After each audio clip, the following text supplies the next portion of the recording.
मंगलाचरण। ओम नमः सिद्धेभ्यः, ओम नमः सिद्धेभ्यः, ओम नमः सिद्धेभ्यः। ओंकारं बिन्दुसंयुक्तं नित्यं ध्यायन्ति योगिनः, कामदं मोक्षदं चैव ओंकाराय नमो नमः। मंगलं भगवान् वीरो मंगलं गौतमो गणी, मंगलं कुन्दकुन्दाद्यो जैनधर्मोऽस्तु मंगलम्। अज्ञानतिमिरान्धानां ज्ञानाञ्जनशलाकया चक्षुरुन्मिलितं येन तस्मै श्रीगुरुवे नमः। यस्य स्वयं स्वभावाप्तिरभावे कृत्स्नकर्मणः, तस्मै सज्ञानरूपाय नमोस्तु परमात्मने।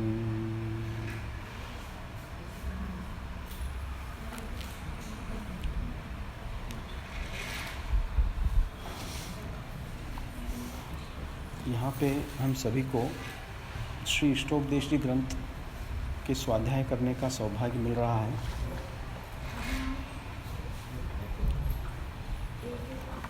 इसके भीतर अपने 2 सत्र पहले हुए थे, है ना, और मंगलाचरण को लेकर अपने शुरुआत की हुई थी।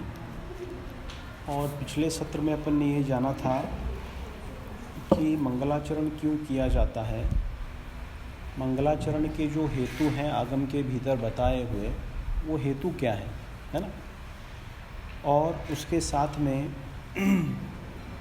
मंगलाचरण के जो लाभ हैं वो लाभ क्या है। ऐसे 2 लाभ बताए गए थे, प्रत्यक्ष लाभ और परोक्ष लाभ, है ना। और प्रत्यक्ष और परोक्ष के भीतर भी 2 भेद आचार्य देव ने गिना दिए थे।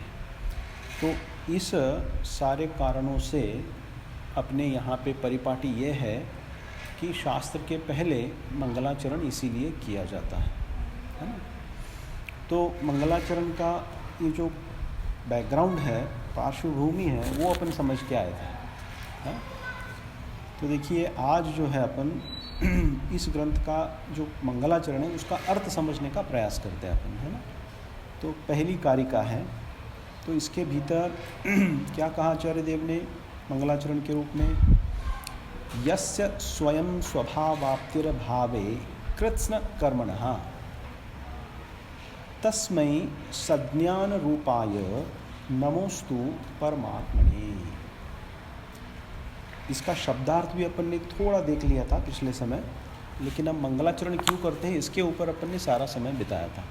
तो वापस इस अर्थ को यहाँ ग्रहण करते हैं अपन।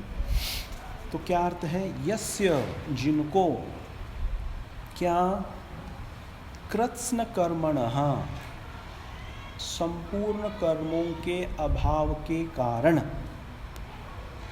स्वयं अपने आप ही स्वयं, स्वभावाप्तिर्भावे, किसके अभाव में, कृत्स्न कर्मणः कर्मों के अभाव में, जिन्हें अपने ही स्वयं स्वभाव की प्राप्ति हो गई है, ऐसे तस्मै मैं पूज्यपाद क्या करता हूँ, सज्ञान रूपाय, सम्यक ज्ञान रूपी या फिर केवल ज्ञान रूपी या फिर अनंत ज्ञान रूपी, किसको, जो परमात्मा है, उन परमात्मा को मैं भावपूर्ण नमस्कार वंदना प्रणाम करता हूँ, नमोस्तु करता हूँ, है ना। ऐसा यहाँ पे इसका शब्दार्थ बनता है। तो देखिए यहाँ पे क्या कहा, इस शब्दार्थ को समझने के पश्चात अपन थोड़ा भावार्थ इसका ग्रहण करने का प्रयास यहाँ पे करते हैं। तो जैसे मैंने कहा, पंडित आशाधर जी कृत जो टीका है संस्कृत की, उसके आधार से अपनी चर्चा चलेगी सारी। और बहुत अच्छी टीका है वो। तो इसमें आचार्य देव कहते हैं कि मैं परमात्मा को नमस्कार करता हूँ, है ना। तो परमात्मा कितने प्रकार के हैं? परमात्मा दो प्रकार के होते हैं, एक सकल परमात्मा और दूसरे निकल परमात्मा, है ना। या फिर अरिहंत और सिद्ध दूसरे नाम से पुकारो, तो ये दो परमात्मा होते हैं। तो उसमें जो निकल परमात्मा है, जो सिद्ध भगवान हैं, उनको यहाँ पे मुख्य रूप से ग्रहण किया हुआ है। अरिहंतों को मुख्य रूप से यहाँ ग्रहण नहीं है, सिद्धों का मुख्य रूप से यहाँ ग्रहण है। क्यों? क्योंकि यहाँ पे बताया हुआ है कि जो शाश्वत, निश्चल, अनुपम, ऐसे अनेक उपाधियाँ दी हुई है, यहाँ पे विशेषण प्राप्त किए हुए हैं। तो ऐसे विशेषण जो है, निष्कलंक नाम का एक विशेषण है जो मात्र सिद्धों को दिया जाता है, अरिहंतों को नहीं दिया जाता। क्यों? क्योंकि अरिहंतों के कुछ कर्म अभी शेष बाकी हैं, है ना। लेकिन सिद्धों के क्या है? सभी कर्मों का अभाव है, इसीलिए उन्हें निष्कलंक कहा जाता है। सिद्धों को कृतकृत्य भी कहा जाता है, कृतकृत्य, ये सब विशेषण हैं। आचार्य देवों ने अपने जिनेंद्र भगवान, अपने परमात्मा, आराध्य देव, इनका स्वरूप बतलाने के लिए ऐसे अनेक विशेषणों का उपयोग करते हैं। तो सिद्धों के प्रति जो लगने वाले विशेषण हैं वो विशेष रूप से ये हैं, तो इनका यहाँ पे ग्रहण है। तो नमस्कार जो इसमें किया हुआ है वो किनको किया है? सिद्धों को किया है। और वे सिद्ध कैसे हैं? तो कहते हैं सज्ञान रूपाय, जो सज्ञान से सहित है, सुज्ञान से सहित है। तो सुज्ञान से सहित है इसका मतलब क्या? तो जो चतुर्थ गुणस्थान से लेके षष्ठम गुणस्थान में रहने वाले जो श्रावक और मुनिराज होते हैं वे भी सम्यक ज्ञानी होते हैं, लेकिन उनका यहाँ पे ग्रहण नहीं है। सज्ञान रूप जो कहा हुआ है वो क्या है? यानी अनंत रूपी जो केवल ज्ञान है उसका यहाँ पे ग्रहण है। साथ में आत्मज्ञानी का ग्रहण है। तो आत्मज्ञानी तो चौथे गुणस्थानवर्ती सम्यक दृष्टि भी होता है जगन्य रूप से, लेकिन उसका यहाँ पे ग्रहण नहीं है। उसका यहाँ पे ग्रहण किसका है?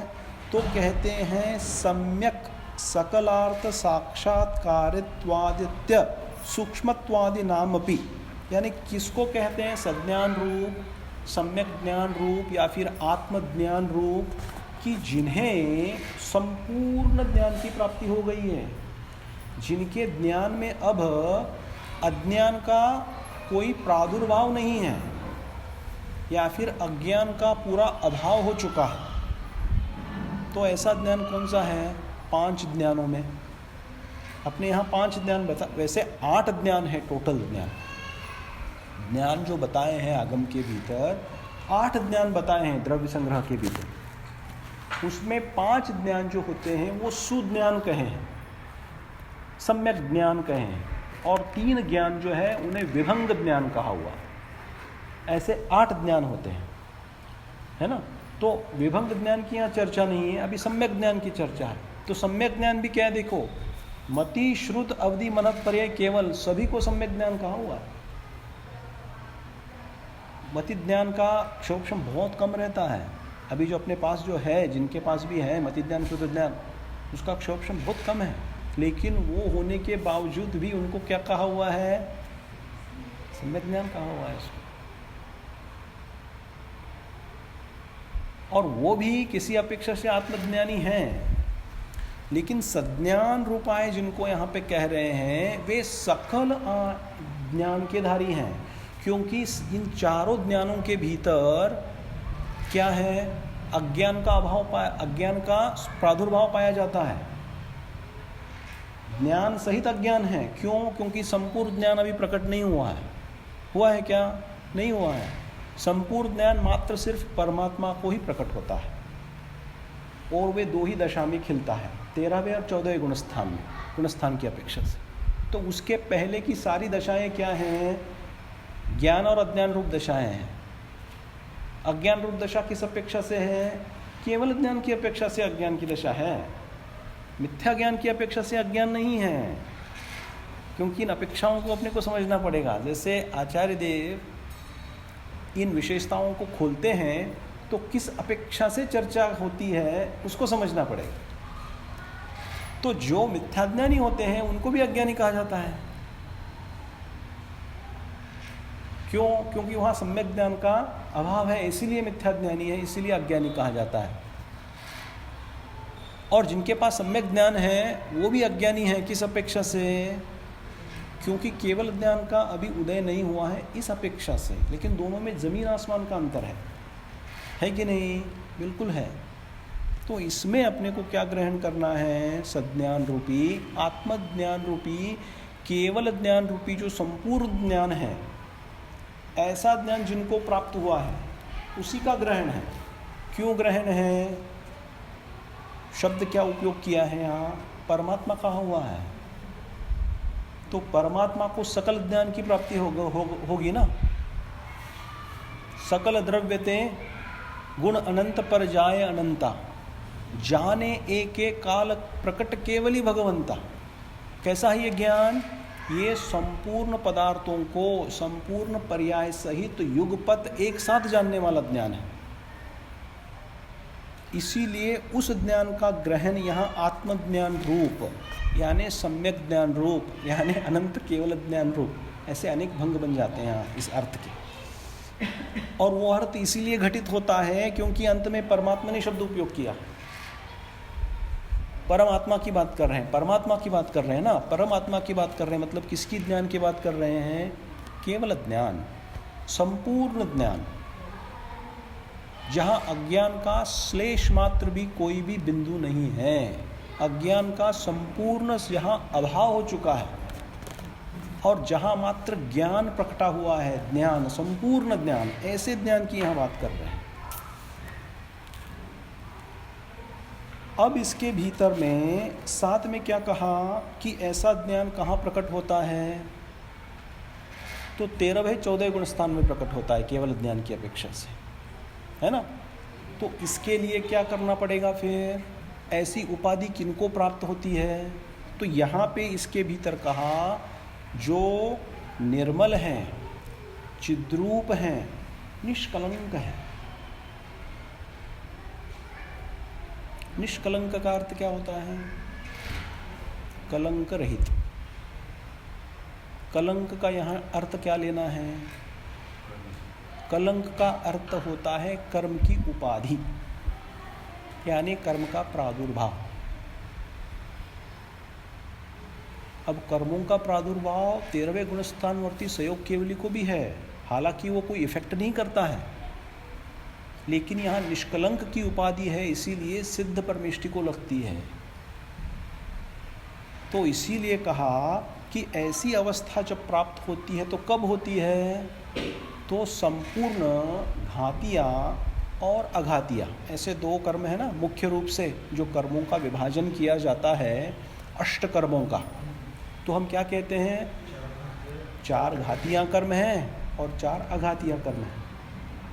तो 4 घातिया कर्मों का अभाव होने से और 4 अघातिया कर्मों का अभाव होने से जो शुद्ध स्वरूप प्रकटा है वो यहाँ कह रहे हैं अपने स्वभाव की प्राप्ति। भावे कृत्स्न कर्मणः, अभावे कृत्स्न कर्मणः, सभी संपूर्ण कर्मों का क्षय यहाँ कर दिया, इसीलिए सिद्धत्व का ग्रहण है। और सिद्ध भगवान कैसे हैं? कृतकृत्य हैं। कृतकृत्य यानी क्या? अब जीवन के भीतर करने लायक कोई भी काम बचा नहीं है जिन्हें, उन्हें कहते हैं कृतकृत्य। नास्ति शैली अपेक्षा से कथन है ये। क्यों? क्योंकि अरिहंतों को अभी कुछ करना है। क्या करना है उन्हें? हाँ, उन्हें शुक्ल ध्यान के जो अंतिम शेष 2 ध्यान हैं उनको लगाकर उस रूप प्रवर्तन करके शेष अघातिया कर्मों का नाश करना है उनको। तो वो कृतकृत्य नहीं कहलाएंगे अरिहंत प्रभु। कृतकृत्य कौन है? तो सिद्ध परमेष्टि मात्र है। और निष्कलंक क्यों है? क्योंकि कर्म कलंक से रहित है। इसीलिए कहा अभावे कृत्स्न कर्मण, हाँ, सभी कर्मों का अभाव जहां हो चुका है। अब घातिया कर्म तो अरिहंत प्रभु भी क्या करते हैं? अभाव करते हैं। तो 4 घातिया कर्मों का जब नाश होता है ना, अपने को सब पता है उसमें, ज्ञानावरणीय, दर्शनावरणीय, अंतराय और मोहनीय, ये चारों को क्या कहा हुआ है? घातिया। तो घातिया शब्द क्यों पड़ा? घात करने वाले। किसका घात करने वाले हैं? आत्मा के गुणों का घात करने वाले, इसीलिए घातिया शब्द का उपयोग किया। अब आत्मा के गुणों का सच में घात होता है क्या? क्या प्रश्न आया? आत्मा के गुणों का सच में घात होता है क्या?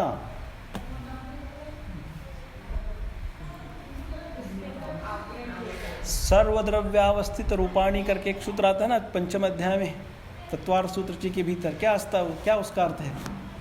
सब द्रव्य नित्य है, अवस्थित रूप में स्थित है, किसी का नाश नहीं हो सकता।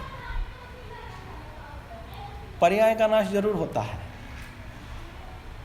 तो यहाँ घातिया कर्मों को घातने रूप क्यों कहा? क्योंकि आत्मा के गुणों को घातता है।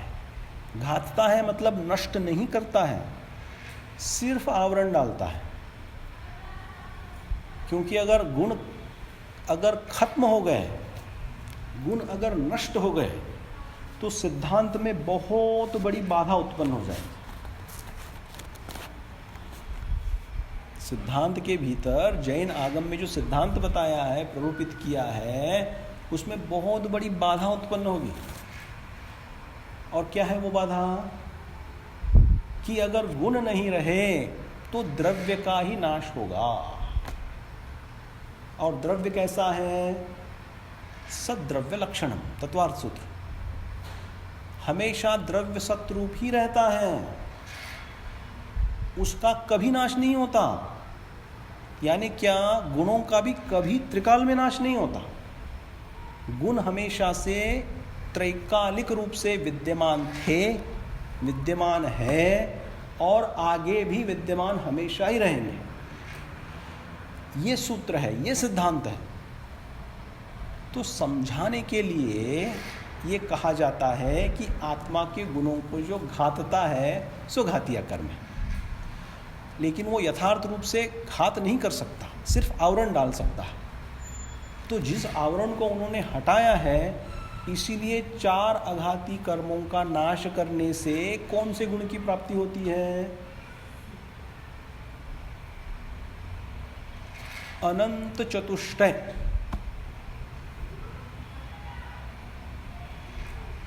जिनेन्द्र देव के अनंत चतुष्टय कहे हैं।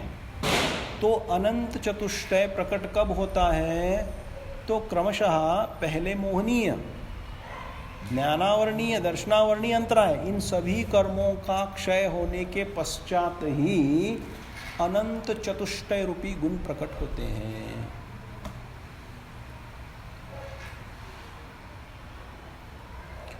अनंत दर्शन, अनंत ज्ञान, अनंत सुख, अनंत वीर्य, ये क्या है? ये जो कर्म जिनका नाश किया है, ये प्रतिपक्षी गुण हैं, आत्मा के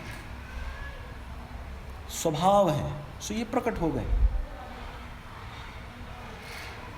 और फिर पश्चात में इससे ही केवल ज्ञान की प्राप्ति होती है।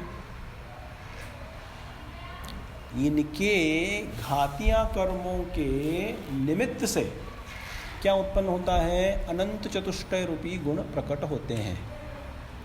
तो इन अनंत चतुष्टय रूपी गुण सहित घातिया कर्मों का नाश, और साथ में जो अघाती कर्म हैं, उन अघाती कर्मों का भी नाश जिन्होंने किया है, जिसमें वापस 4 आ जाते हैं।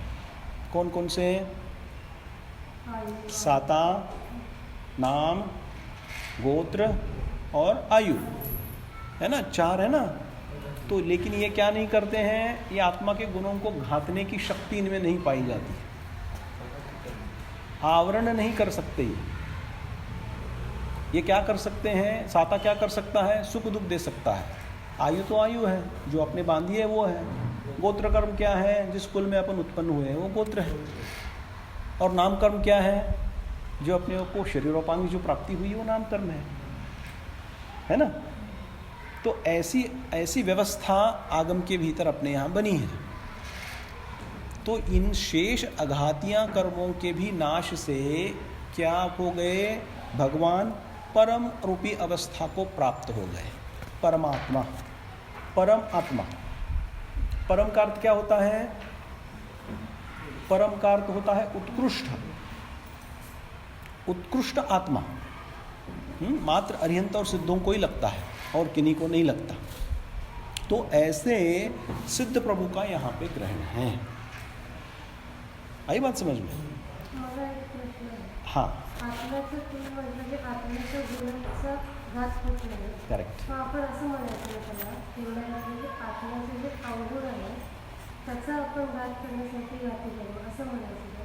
नाही, आत्म्याचे हे बघा कसं आहे, आत्मा में दो प्रवाह, जो षट द्रव्य हैं, षट द्रव्यों के भीतर 6 द्रव्य है ना, तो 6 द्रव्यों के भीतर मात्र 2 ही द्रव्य ऐसे हैं जिन्हें स्वभाव और विभाव परिणाम शक्ति होती है। कौन कौन से है वो द्रव्य? सिंपल है उत्तर, है ना, जीव और पुद्गल। क्यों? क्योंकि संसार उनकी के मेल से बना हुआ है। अगर वो उनका मेल नहीं होता तो संसार ही नहीं बनता, अपन यहाँ बैठते ही नहीं, है ना। तो जो दोष हैं, दोष रूप प्रवर्तन आत्मा का होता है, तो उन दोषों को घटाने के लिए गुण रूप प्रवर्तन होना आवश्यक है। स्वभाव और विभाव कहा हुआ है।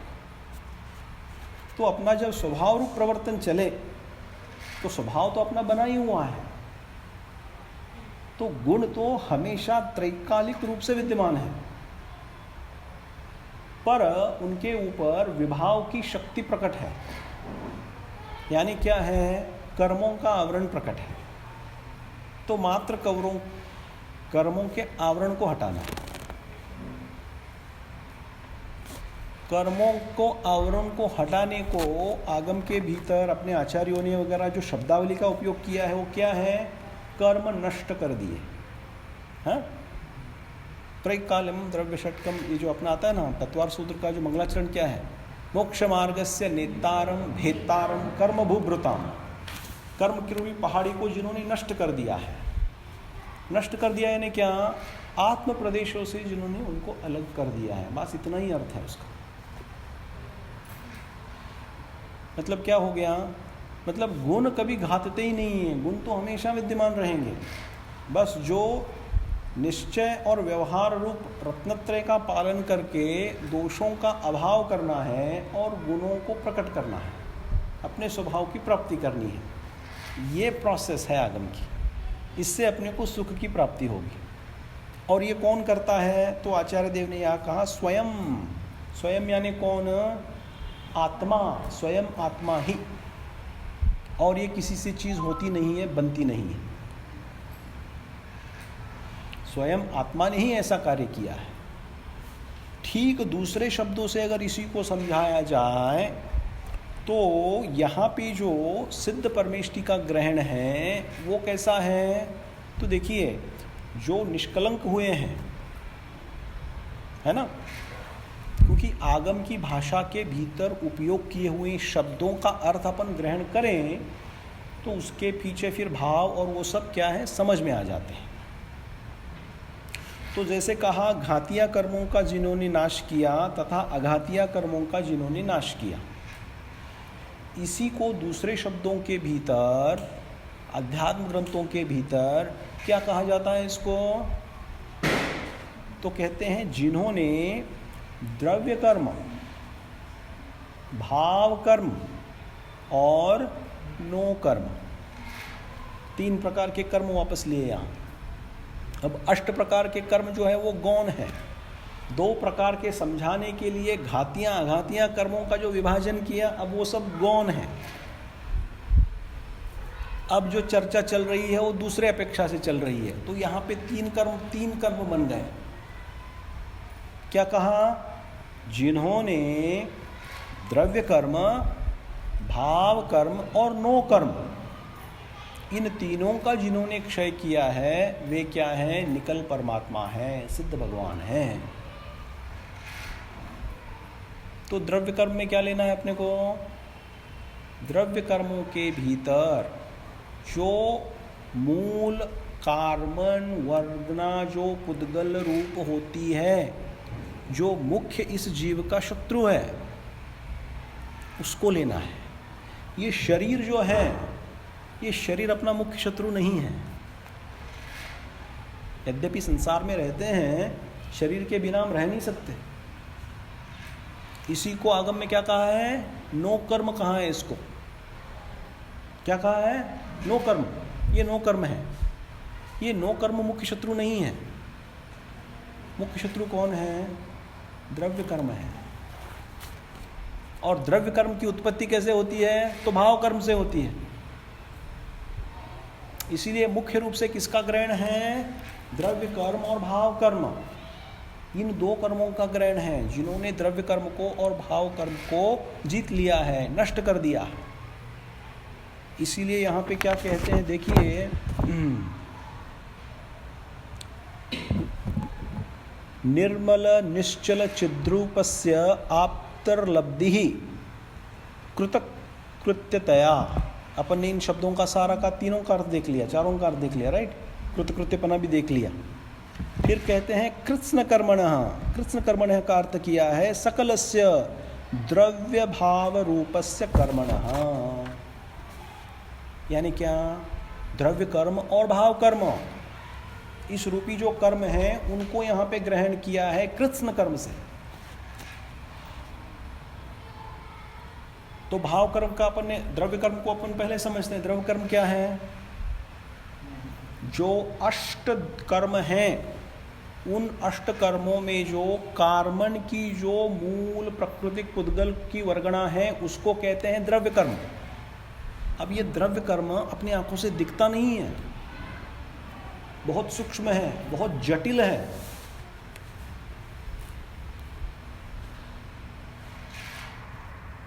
लेकिन इसका सद्भाव है, ये है, इसीलिए ये शरीर है।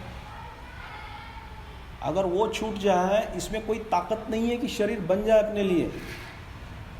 पर्याप्तियाँ मिल जाए, शरीर बन जाए, ये सब हो जाए, ये सब जो 6 पर्याप्तियाँ होती है ना, वो सब किसका उपकार है? सारा पुद्गल का उपकार है। तो मुख्य जो है वो है द्रव्य कर्म। वो द्रव्य कर्म अपने को आंखों से दिखता नहीं है, किसी माइक्रोस्कोप से उसे देख नहीं सकते हैं, परंतु इसका व्यवस्थित रूप से अनुमान किया जा सकता है, समझा जा सकता है। कैसे? जैसे ग्रॉस मैटर। ग्रॉस मैटर मतलब क्या? स्थूल पुद्गल परिणाम, स्थूल पुद्गल स्कंध, जो हमें संसार में पूरे व्याप्त हैं, जो हमें दिखने में आते हैं कि नहीं दिखने में? ये संसार क्या है? ये मात्र 2 ही चीज़ों का मेल है, एक जीव और पुद्गल। तो चेतनत्व को निकालो आप, आजू बाजू हर जगह देखो, सारा का सारा पुद्गल भरा हुआ है। तो शरीर भी पुद्गल है कि नहीं? शरीर पुद्गल। तो जब ये स्थूल रूप से ग्रॉस मैटर जो बना हुआ है, ग्रॉस मैटर है अगर, तो इसका फाइनेस्ट माइन्यूट मैटर क्या है? तो वो है द्रव्य कर्म। अगर वो नहीं होता तो इसकी सत्ता कैसे सिद्ध करोगे? Try to understand logically, right. क्योंकि ये ग्रॉस मैटर जो दिख रहा है, ये किस कारण दिख रहा है? क्योंकि वहाँ माइन्यूट मैटर है जो अपने को दृष्टिगोचर नहीं होता है। ये बात मात्र केवली के ज्ञान में आई है। केवली के ज्ञान में आने से हमें पता चला है कि द्रव्य कर्म होते हैं और वो दृष्टि के गोचर नहीं है। यद्यपि है रूपी, यानी क्या? स्पर्श रसगंध वर्ण से युक्त हैं, फिर भी इतने छोटे हैं, इतने माइन्यूट हैं, इतने सूक्ष्म हैं, अपने को दिखाई नहीं देता। इसलिए उनको क्या कहा? सूक्ष्म कहा, अति सूक्ष्म। तो वो जो है वो क्या है? मुख्य शत्रु है। और उसको किसने कमाया है? तो आत्मा ने, जीव द्रव्य ने अपने भाव कर्म से बांधा है। अब भाव कर्म क्या है?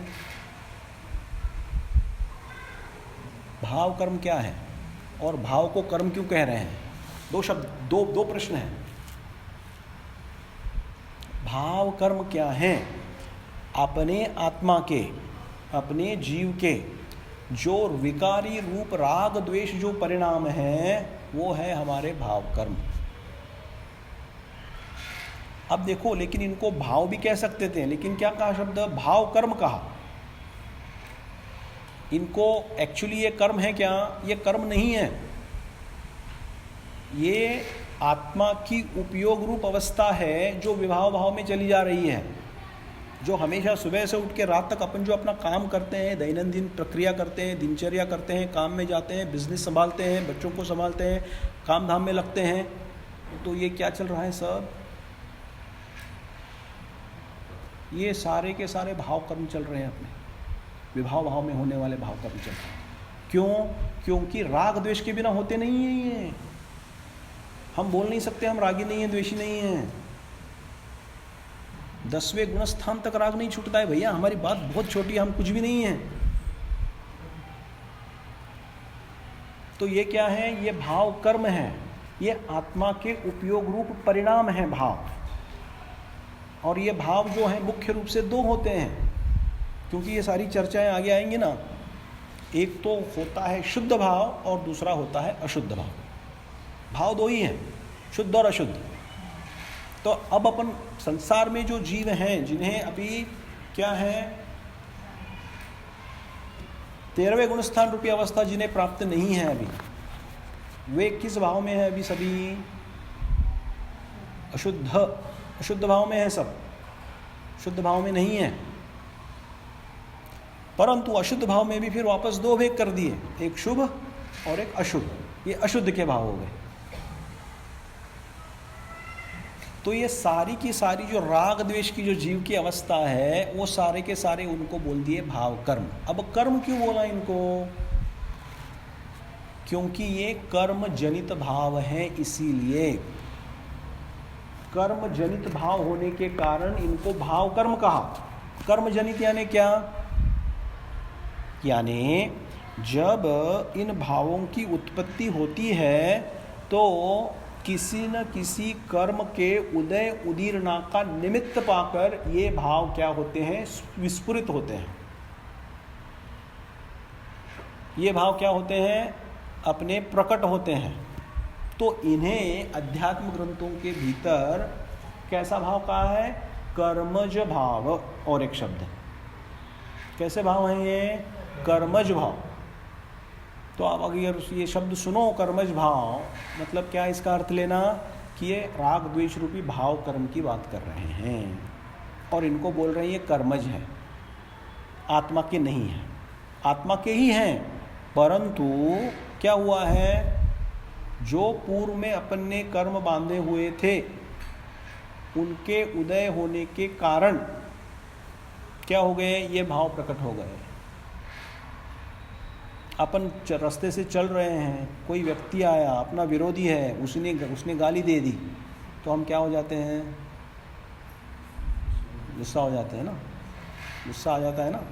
या फिर किसी ने अपने को प्रताड़ित कर दिया, किसी ने अपमानित शब्द हमें बोल दिए, किसी ने हमारी निंदा कर दी, हमारी उपेक्षा भी अगर किसी ने कर दी, तो कौन से भाव आते हैं मन में? क्रोध आता है कि नहीं? तो ये क्रोध क्या भाव है? कौन सा भाव है? ये कर्मज भाव है। मतलब क्या हुआ, जब ऐसा प्रसंग घटित हुआ कि कोई व्यक्ति ने आया और किसी ने हमारे साथ बुरा व्यवहार किया, अपमान किया, निंदा की, उपेक्षा की, ये तो बहिरंग निमित्त हो गया। लेकिन उसके साथ होने के साथ में क्या हुआ और घटित अंतरंग में कर्मों के उदय उदीरना के प्रसंग बने। कर्म उदय में आया और उसका निमित्त पाकर जीव ने क्या किया? राग द्वेष किया। एक तो राग करता है या फिर द्वेष करता है। अब देखिए, राग शब्द जो है ना, मराठी का राग नहीं लेना है यहाँ, फिर घोटाला, सारा घोटाला है। मराठीमध्ये आपण जो राग शब्द वापरतो तो क्रोधला वापरतो. त्या शब्दाचं ग्रहण नाही करायचं याच्यामध्ये. रागचा अर्थ काय आहे? प्रीतिरूप परिणाम, इष्टरूप परिणाम. तो राग शब्दाचा इथे अर्थ है हिंदी में. तो जब हम राग रूप भी परिणत होते हैं हमारे इष्टजनों के प्रति, तभी भी क्या चल रहा है? तो ये सारे के सारे कौन से भाव हैं? कर्मज भाव है. यानी क्या है? भाव कर्म है. तो ऐसे भाव कर्म जिन्हें अब नहीं रहे, किनको हो सकते हैं ऐसे? जो सच्ची में, जो यथार्थ में वीतरागी हो गए हैं उनको.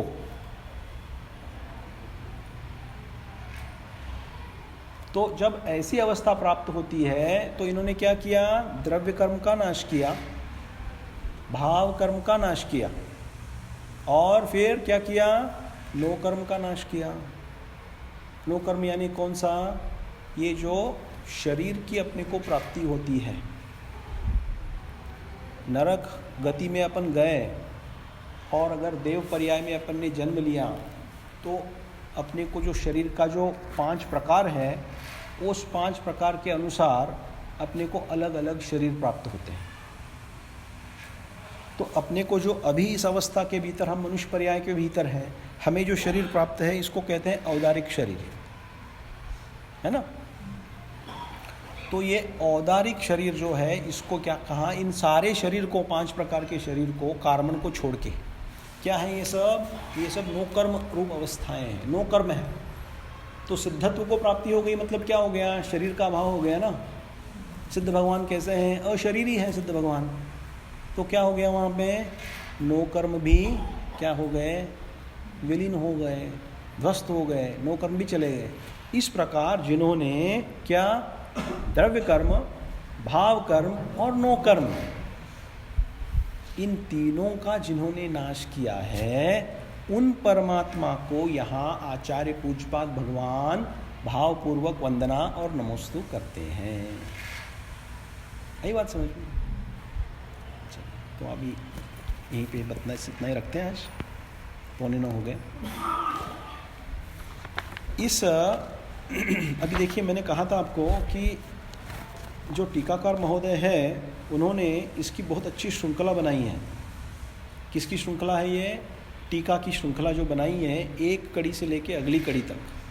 तो इसके भीतर जो शब्द आया है, यस्य स्वयं स्वभाव आप्तिर्भावे, जो आत्मा स्वयं ही इस पद को प्राप्त होता है, परमात्मा पद को, तो वो जब शिष्य सुनता है तो उसका प्रश्न क्या आता है? प्रश्न वो ये आता है कि आत्मा को स्वयं ही सम्यक्त्वादिक यानी रत्नत्रय 8 गुणों की अभिव्यक्ति रूप स्वरूप की उपलब्धि किस उपाय से होती है? आपने कहा स्वयं ही आत्मा क्या करता है? परमात्मा पद को प्राप्त होता है ना.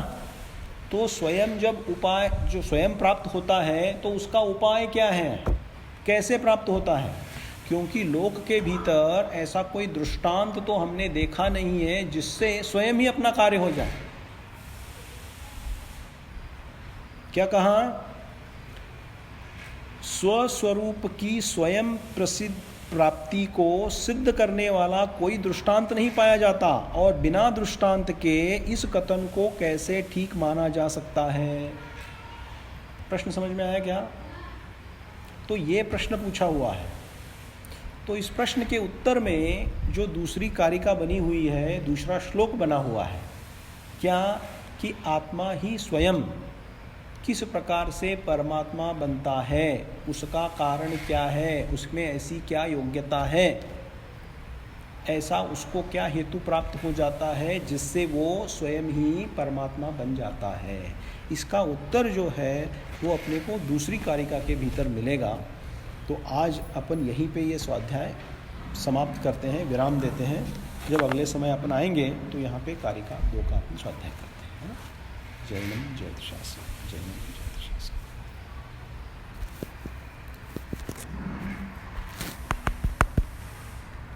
अभी 2 मिनट के लिए किसी को कोई प्रश्न है, कोई जिज्ञासा है तो अपन करते हैं.